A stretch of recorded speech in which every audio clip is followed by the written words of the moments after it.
friend Rob has presented us this nightmare scenario challenge. 3 guns, shotgun, rifle, pistol, and I thought on this quite a bit, and no, just no. Fun range toy, but easily concealable, but maybe a good bump in the night gun, but no. Really hard to get a good, aim, shot placement, zero ability for choke tubes, so nah, not gonna be my choice.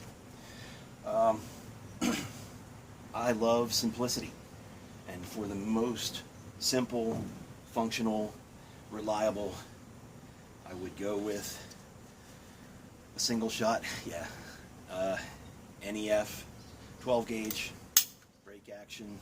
I mean, these things, you put anything through them, shot, slugs, no choke tubes though. And one shot? What if you need more? I'd like to have a little bit more. So, as much as I love it, at this point, wouldn't be my first choice. For a little more firepower, a couple more rounds, the venerable 870. And by the way, not that I would do this, but if you take the TAC 14 barrel and put it on this, it looks really cool. Would look really cool. So, this would give you, especially if you take the plug out, quite a few more rounds. Great platform, proven. Does have the availability for choke tubes, slugs. This would be, this would have been my first choice. But a recent find led me to what's kind of become my new passion, the 20 gauge. And I know some of you, they're going to say a 20 gauge just doesn't pack enough punch, as a 12 gauge. I know, but it's still deadly. I mean, a 20 gauge with the right loads, and you've got all the same possibilities with this that you have with a 12 gauge, including slugs.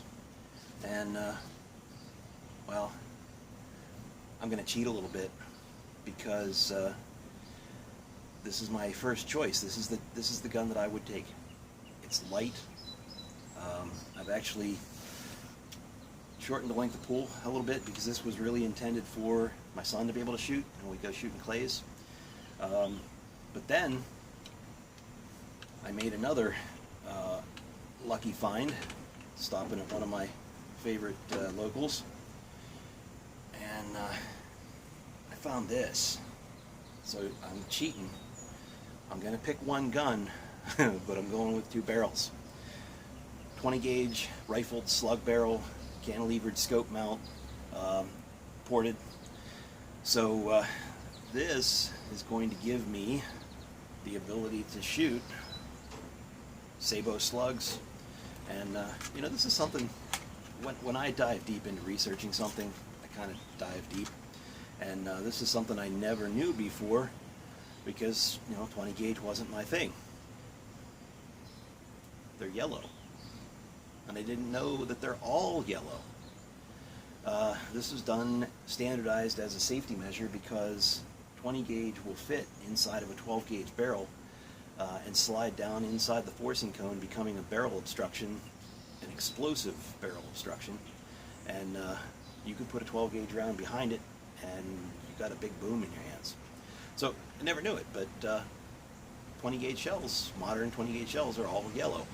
Which, in a stuff that hit the fan scenario, when you got to go and grab ammo, you don't need to worry about, what color, because there's red, and there's green, and there's black, but 20 gauge would all be yellow, hopefully, and, if you had to grab stuff out of a pile, that would be a consideration. But, this little 20 gauge, it's a Mossberg 500, which I've always been a Remington fan. I like that crossbolt safety because that was what I knew. but you know, the tang safety's growing on me, and I haven't even actually got to fire this one yet. That's a planned trip this week. Going to go do little clays, and I'll also take along that slug barrel and give it a try. So call me a fool if you like, but this will be my choice for my shotgun in the If I Could Only Have 3 Guns challenge. It's also going to play into my rifle choice, but you don't get to see that till tomorrow. Thanks.